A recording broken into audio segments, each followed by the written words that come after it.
What if America can't pay its debt?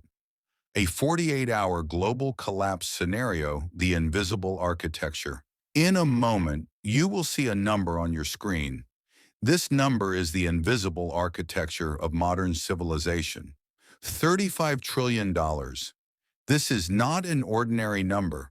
The coffee you drink when you wake up, the fuel you buy to get where you're going, the money that will be deposited into your account after decades of work and retirement, all of it has a silent guarantor, U.S. government debt.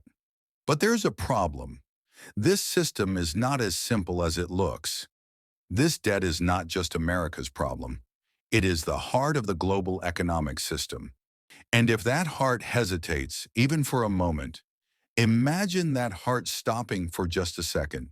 A 48-hour global collapse begins. Stop and ask yourself this. If a single link in the chain breaks, why does everyone fall together? The 48-hour collapse scenario. Hour 0000. The U.S. Treasury releases a statement. The Treasury's cash balance is insufficient to meet its legal obligations. Within the first 30 minutes, eyes on Wall Street lock onto their screens. To stay alive in the system, companies begin issuing billions of dollars in sell orders within seconds. Hour 2 o'clock, the Tokyo Stock Exchange opens down 15% and collapses. Then London follows. Frankfurt panics. Hour 8, your bank deposits tied to U.S. debt, your retirement funds, your employer's cash flow, all are now directly affected. Hour 24. Long lines form at gas stations. Basic food items disappear from shelves. Because people know one thing very well. The only thing that spreads faster than logic is economic panic. Hour 48. Nations declare states of emergency. Central banks announce urgent measures. Unfortunately, it's already too late. Because once trust is broken, you can't tape it back together. Economy equals a psychological agreement. It's time to face reality. Money is not the piece of paper you hold in your hand. Money is a story. If you believe in it, it has value. If you don't, it's nothing more than ink and symbols. The economy is a psychological contract. A contract accepted simultaneously by billions of people. You believe, tomorrow I'll be able to buy food with this money.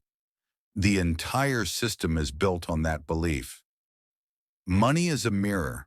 By itself, it means nothing. It only reflects the meaning we assign to it. That's why whoever controls money also holds the mirror, and whoever holds the mirror decides what gets reflected. History. Rhymes. This story isn't new.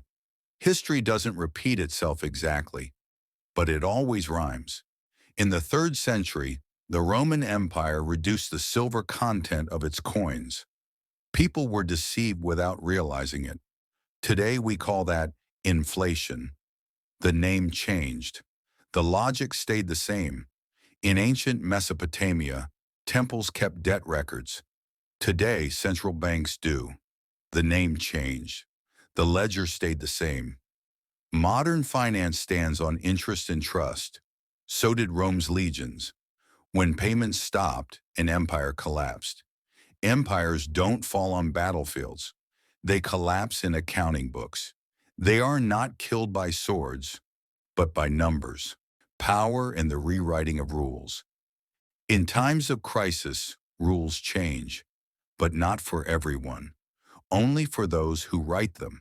In 2008, massive debts collapsed, and they were rescued with taxpayer money.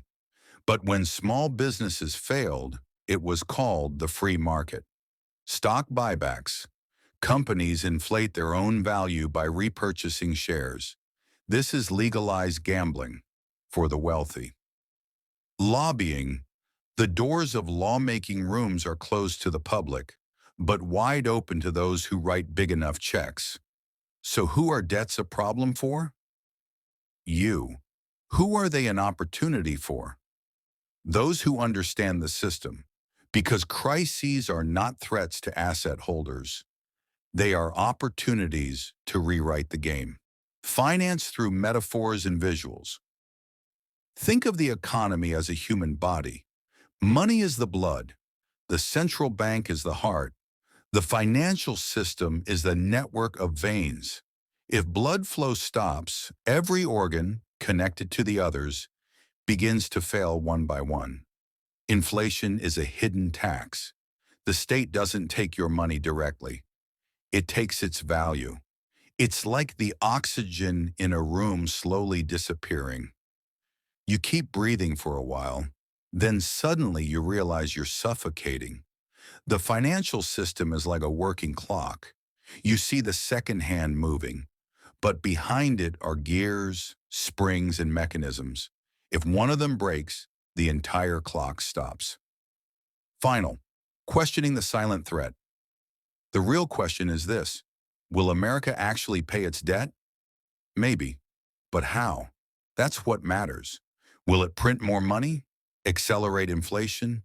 Shift the burden onto another country? Or quietly rewrite the rules without you even noticing?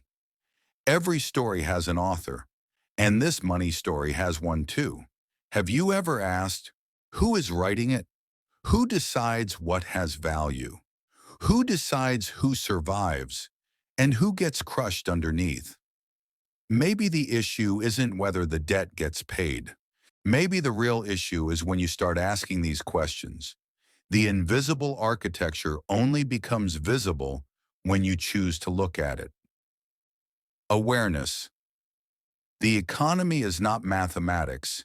It is human behavior. It is a struggle for power. It is fear and belief.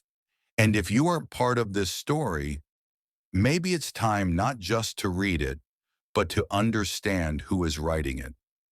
If you enjoyed my video and found it informative, I would be very happy. If you want this information to reach your friends, simply like and subscribe. If you have anything you'd like to say verbally, the comment section is always open. Now you know the truth.